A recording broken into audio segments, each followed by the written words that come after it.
ಎಲ್ಲ ವೀಕ್ಷಕರಿಗೂ ನಾನು ನಮಸ್ಕರಿಸೋಳಾಗಿದ್ದೇನೆ. ಪ್ರಿಯ ವೀಕ್ಷಕರೇ, ಲಾಸ್ಟ್ ಟೈಮ್ನಲ್ಲಿ ನಾನೊಂದು ವಿಡಿಯೋನ ಅಪ್ಲೋಡ್ ಮಾಡಿ ಹಾಕಿದ್ದೀನಿ. ಜಾತಿ ಅಂದರೆ ಏನು, ಮತ ಅಂದರೆ ಏನು, ಧರ್ಮವಂದರೆ ಏನು ಅನ್ನೋದು ಕುರಿತಾಗಿ ಜೀಸಸ್ ಕ್ರೈಸ್ಟ್ ಗಾಸ್ಪಲ್ ಇನ್ ಕನ್ನಡ ಯೂಟ್ಯೂಬ್ ಚಾನಲ್ ನಾನು ಅಪ್ಲೋಡ್ ಮಾಡಿದ್ದೀನಿ.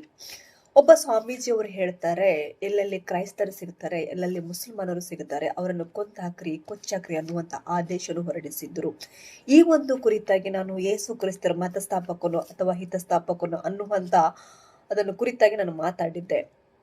ಆದ್ರೆ ಈಗ ಇನ್ನೊಂದು ವಿಡಿಯೋನು ವೈರಲ್ ಆಗ್ತಾ ಇದೆ. ಪ್ರಬಲಿಕ್ ಮುತಾಲಿಕರು ಆದಷ್ಟು ಅದು ವೈರಲ್ ಆಗಿದೆ.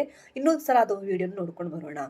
ಈ ಚರ್ಚ್ಗಳು, ಪಾದ್ರಿಗಳು, ನನ್ಗಳು ಇವರು ಭಯಾನಕವಾಗಿ ನಮಗ್ ಗೊತ್ತಾಗದೇನೆ ಒಳಗಡೆಯಿಂದನೇ ಕೊರಿತಾ ಇದ್ದಾರೆ. ಇವರು ಬಡವರ ಮನೆಗೆ ಹೋಗ್ತಾರೆ, ಇನ್ಯಾರೋ ಮನೆಗೆ ಹೋಗ್ತಾರೆ. ಕಷ್ಟ ಸುಖ, ಪ್ರತಿಯೊಂದು ಮನೆಯಲ್ಲಿ ಕಷ್ಟ ಇರುತ್ತೆ, ಪ್ರತಿಯೊಂದು ಮನೆಯಲ್ಲಿ ಕಾಯಿಲೆ ಇರುತ್ತೆ, ಪ್ರತಿಯೊಂದು ಮನೆಯಲ್ಲಿ ತೊಂದರೆ ಇರುತ್ತೆ, ಜಗಳ ಇರುತ್ತೆ.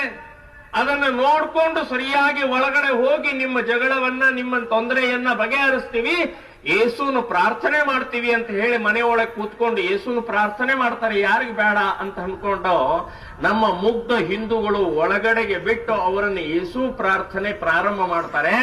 ಅಲ್ಲಿಂದ ಪ್ರಾರಂಭ ಆಯ್ತು ನೋಡಿ ಮತಾಂತರದ ಪ್ರಕ್ರಿಯೆ. ಮೊದಲೇ ಹೆಜ್ಜೆ ಅಲ್ಲಿ. ಇದು ಎರಡನೇದು ಏನ್ ಹೇಳ್ತಾರೆ, ನಿಮ್ಮ ದೇವರುಗಳು ಏನಿದ್ದಾರೆ, ಎಲ್ಲಿದ್ದಾರೆ ಅಂದ್ರೆ ಯಾಕೆ ಇದನ್ನ ಹೇಳ್ತಾ ಇದ್ದೀನಿ ಅಂತಂದ್ರೆ, ಮತಾಂತರ ಅಂತಂದ್ರೆ ಬರೇ ಯೇಸುವಿನ ಇದು ಹಾಕೋದಷ್ಟಲ್ಲ, ವೈಚಾರಿಕವಾಗಿಯೂ ನಾವು ಮತಾಂತರ ಆಗ್ತಾ ಇದ್ದೀವಿ. ಅಸತೋಮ ಸದ್ಗಮಯ ಅಂದ್ರೆ ಕತ್ತಲೆಯಿಂದ ಬೆಳಕಿನ ಕಡೆಗೆ, ಅಜ್ಞಾನದಿಂದ ಜ್ಞಾನದ ಕಡೆಗೆ ಹೋಗುವಂತಹ ಶ್ರೇಷ್ಠ ಸಂಸ್ಕೃತಿ ಇವತ್ತು ಆರಿಸೋ ಸಂಸ್ಕೃತಿ ಈ ಕೆಟ್ಟ ಕ್ರಿಶ್ಚಿಯನ್ರಿಂದ ಬರ್ತಾ ಇದೆ. ಇದನ್ನು ಒದ್ದು ಓಡಿಸಬೇಕಾಗಿದೆ. ಅದಕ್ಕೋಸ್ಕರ ಈ ಪಡೆ ತಯಾರಾಗ್ತಾ ಇದೆ. ಇವತ್ತು ಹಳ್ಳಿ ಹಳ್ಳಿ ಹೋಗ್ತೀವಿ, ಮನೆ ಮನೆ ಹೋಗ್ತೀವಿ, ಹಿಂದೂ ಧರ್ಮದ ಬಗ್ಗೆ ವಿಚಾರವನ್ನ, ಸಂಸ್ಕಾರವನ್ನ, ಸಂಪ್ರದಾಯವನ್ನ, ಹಬ್ಬ ಹರಿದಿನಗಳನ್ನ ನಾವು ಮನೆ ಮನೆಗೆ ಹೇಳಿ ಹೇಗೆ ಶಾಸ್ತ್ರೋಕ್ತ ಇದೆ, ಹೇಗೆ ವೈಜ್ಞಾನಿಕವಾಗಿದೆ ಅನ್ನುವಂಥದ್ದು ನಾವು ಹೇಳೋರ್ದೀವಿ. ಅದಕ್ಕೋಸ್ಕರ ಇಂತಹ ಪಡೆಯನ್ನ ತಯಾರು ಮಾಡ್ತಾ ಇದ್ದೀವಿ. ಇದರ ಜೊತೆಗೆ ಹಳ್ಳಿ ಹಳ್ಳಿಗಳಿಗೆ ಇವತ್ತು ಹೊಕ್ಕುತ್ತಾ ಇರುವಂತ ಆ ಪಾದ್ರಿಗಳನ್ನ ಒದ್ದು ಓಡಿಸೋಗೋಸ್ಕರನೇ ಈ ಪಡೆ ತಯಾರಿದೆ ಅಂತ ನಾವು ನೆನಪಿಟ್ಕೊಳ್ಳಿ. ಈಗ ಸ್ವಲ್ಪ ಬೆಂಕಿ ಹಚ್ತೀನಿ, ನಮ್ಮ ದೇವರ ಸುಟ್ಟು ಹೋಗ್ತಾನ ಅಥವಾ ನಿಮ್ ದೇವರ ಸುಟ್ಟಾಗ್ತಾನ ನೋಡೋಣ ಅಂತ ಹೇಳಿ ಬೆಂಕಿಯೊಳಗೆ ಕಲ್ಲು ಹಾಕಿದ್ರು, ಕಲ್ಲು ಸುಡ್ಲಿಲ್ಲ. ಅದನ್ನ ಹಾಕಿದ್ರು, ಸುಟ್ಟು ಹೋಯಿತು. ಬಡ್ಡಿ ಮಕ್ಕಳ್ರೆ ಈ ರೀತಿ ಮೋಸ ಮಾಡ್ತೀರಿ. ಶಾಸ್ತ್ರ, ವಿಜ್ಞಾನ, ಸಾವಿರಾರು ವರ್ಷದಿಂದ ಬಂದಂತಹ ಹಿಂದೂ ಧರ್ಮವನ್ನ, ಹಿಂದೂ ಸಂಪ್ರದಾಯವನ್ನ ನಾಶ ಮಾಡಕ್ಕೆ ನಿಮ್ಮ ಅಪ್ಪ ಅಲ್ಲ, ಯೇಸುವಿನ ಅಪ್ಪ ಬಂದರೂ ಸಾಧ್ಯ ಇಲ್ಲ. ಗದಗ ಜಿಲ್ಲೆಯಲ್ಲಿ 10,000 ಜನ ಮತಾಂತರ ಆಗಿದ್ದಾರೆ. 10,000 ಜನ. ಸೊ ಇದು ಒಂದು ಬಹಳ ಗಂಭೀರವಾದಂತಹ ವಿಚಾರವನ್ನು ತಗೊಂಡೆ ಇವತ್ತಿನ ಪಥಸಂಚಲನದ ಹಿನ್ನೆಲೆಯಲ್ಲಿ ಮತಾಂತರದ ಸಂಬಂಧಪಟ್ಟಾಗೆ ನಾನು ಸರ್ಕಾರಕ್ಕೆ ಆಗ್ರಹ ಮಾಡ್ತಾ ಇದ್ದೀನಿ. ಕೇಳಿದ್ರಲ್ಲ ವೀಕ್ಷಕರೇ, ಹೇಗೆ ಮಾತಾಡ್ತಾ ಇದ್ದಾರೆ ಅಂತ ಹೇಳಿ ಪ್ರಬಲಿಕ್ ಮುತಾಲಿಕ್ ಅವರು. ಅದು ಎಷ್ಟು ದ್ವೇಷ ಕ್ರೈಸ್ತರ ಮೇಲೆ. ಕ್ರೈಸ್ತರು ನಮ್ಮ ಭಾರತ ದೇಶಕ್ಕೆ ಕೊಟ್ಟಿರುವಂತ ಕೊಡುಗೆ ಅದು ವರ್ಣಿಸಲಿಕ್ಕೆ ಸಾಧ್ಯ ಇಲ್ಲ. ಪ್ರತಿ ಒಂದರಲ್ಲಿ ಕ್ರೈಸ್ತರ ಶ್ರಮವಿದೆ, ಕಷ್ಟವಿದೆ, ದುಃಖವಿದೆ. ಇದನ್ನೆಲ್ಲವನ್ನು ಮರೆತು ಒಬ್ಬ ಕ್ರೈಸ್ತರ ಬಗ್ಗೆ ಅವಹೇಳನವಾಗಿ ಮಾತಾಡ್ತಾರೆ. ಒಬ್ಬರು ಫಾದರ್ ಬಗ್ಗೆ ಆಗಿರ್ಬೋದು, ಬಿಷಪರ ಬಗ್ಗೆ ಆಗಿರ್ಬೋದು, ಸಿಸ್ಟರ್ಸ್ನವ್ರ ಬಗ್ಗೆ ಆಗಿರ್ಬೋದು, ಕೆಟ್ಟ ಶಬ್ದಗಳಿಂದ ಬೈದು ಭಾರತ ದೇಶದ ಅಶಾಂತಿಯನ್ನು ಹುಟ್ಟಿಸ್ತಾ ಇರುವಂಥ ಈ ಪ್ರಬಲಿಕ್ ಮುತಾಲಿಕ್ ಅವರು.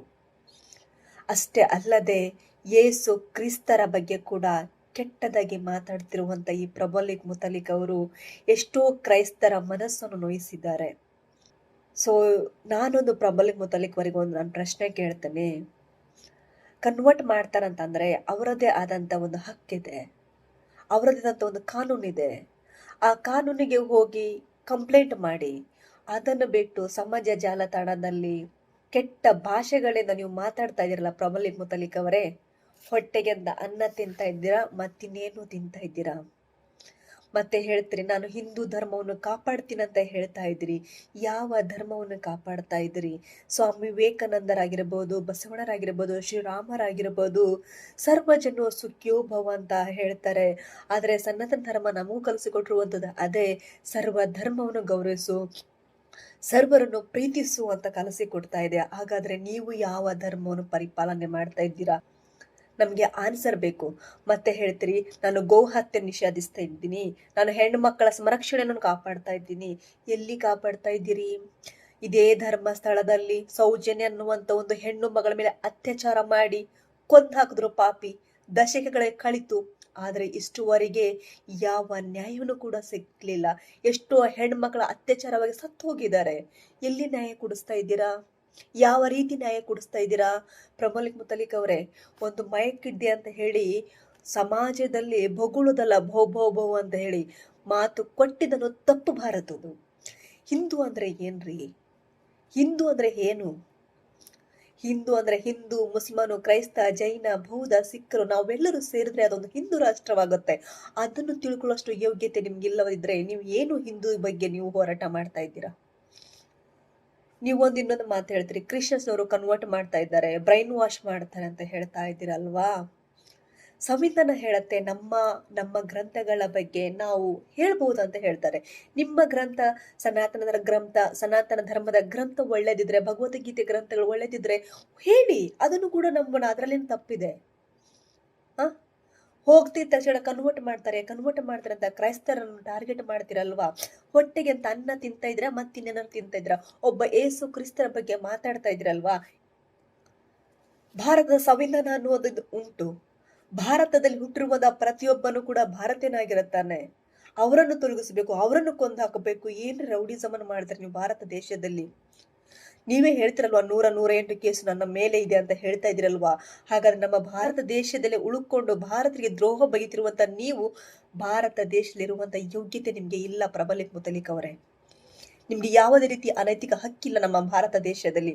ಅಶಾಂತಿಯನ್ನು ಹುಟ್ಟಿಸ್ತಿರುವಂತ ನೀವು ಭಾರತ ದೇಶವನ್ನು ಹೆಂಗ್ರಿ ಉದ್ಧಾರ ಮಾಡ್ತೀರಿ? ಹೆಂಗ್ರಿ ಯಾವ ರೀತಿ ಉದ್ಧಾರ ಮಾಡ್ತೀರಿ? ಒಬ್ಬೊಬ್ರು ಒಂದೊಂದು ಪ್ರಶ್ನೆ ಕೇಳ್ತಾರೆ, ಆ ಪ್ರಶ್ನೆಗೆ ಉತ್ತರ ಕೊಡುವಂತ ತಾಕತ್ತು ನಿಮ್ ಹತ್ರ ಇಲ್ಲ. ಎಷ್ಟು ಜನರ ಕಷ್ಟ ನೋವು ಪಡ್ತಾ ಇದ್ದಾರೆ. ಒಬ್ಬ ಯೇಸು ಕ್ರಿಸ್ತರ ಬಗ್ಗೆ ಅವಹೇಳನವಾಗಿ ನೀವು ಮಾತಾಡ್ತಾ ಇದ್ದೀರಲ್ವಾ? ನಿಮ್ಗೆ ಏನ್ರಿ ಗೊತ್ತು ಯೇಸು ಕ್ರಿಸ್ತರ ಬಗ್ಗೆ? ಅದು ಏನೋ ಹೇಳ್ತಾ ಇದ್ರಲ್ವಾ, ಅಸತೋಮ ಸ್ವರ್ಗಮಯ ತಮಸೋಮ ಜ್ಯೋತಿರ್ಗಮಯ ಅಂತ ಹೇಳ್ತಾ ಇದ್ರಲ್ವಾ? ಹೌದು, ಯೇಸು ಕ್ರಿಸ್ತರು ಈ ಲೋಕಕ್ಕೆ ಕತ್ತನ್ನು ಹೊಗಂಡಿಸಿ ಬೆಳಕನ್ನು ಕೊಡ್ಲಿಕ್ಕೆ ಬಂದಿರುವಂತಹ ಆ ಮಹಾ ಯೇಸು ಕ್ರಿಸ್ತನ ಬಗ್ಗೆ ಮಾತಾಡ್ತಿರಲ್ವಾ? ನಮ್ಮ ಭಾರತ ದೇಶದಲ್ಲಿ ಇದ್ದು ನಮ್ಮ ಭಾರತ ಜನರಿಗೆ ದ್ರೋಹ ಬಗೆತಿರುವಂತ ನೀವು, ನಮ್ಮ ಭಾರತ ದೇಶದಲ್ಲಿರುವಂತ ಯಾವ ಹಕ್ಕು ಕೂಡ ನಿಮ್ಗೆ ಇಲ್ಲ. ನಿಮ್ಮಂತವ್ರು ಇದ್ದದಕ್ಕೆ ನಮ್ಮ ಭಾರತ ದೇಶವನ್ನು ಇಷ್ಟುವರೆಗೆ ಹಾಳಾಗಿ ಹೋಗ್ತಾ ಇದೆ, ಅಶಾಂತಿಯನ್ನು ಹುಟ್ಟಿಸ್ತಾ ಇದೆ. ದಯವಿಟ್ಟು ಇಂಥದ್ದು ಯಾರೇ ಆಗ್ಲಿ ಧರ್ಮದ ಕುರಿತಾಗಿರ್ಬೋದು, ಮನಸ್ಸು ನೋಯಿಸುವಂತ ಮಾತು ಯಾರೇ ಆಡ್ಲಿ, ಯಾರಿಗೂ ಕೂಡ ಅದು ಹಕ್ಕಿಲ್ಲ. ಇಂಥವ್ರು ಒಂದು ವೇಳೆ ಮಾತಾಡಿದ್ರೆ ಅದು ಕಾನೂನು ಪ್ರಕಾರ ಕ್ರಮ ಕೈಗೊಳ್ಳಬೇಕು. ಅವ್ರನ್ನ ಆದಷ್ಟು ಬೇಗ ಸರ್ಕಾರ ಅರೆಸ್ಟ್ ಮಾಡಬೇಕು, ಇಲ್ಲದ್ರೆ ಅವರನ್ನು ಗಡೀಪಾರು ಮಾಡ್ಬೇಕಂತ ಹೇಳುತ್ತಾ ನಾನು 2 ಮಾತು ಮುಗಿಸ್ತೀನಿ. ಧನ್ಯವಾದಗಳು.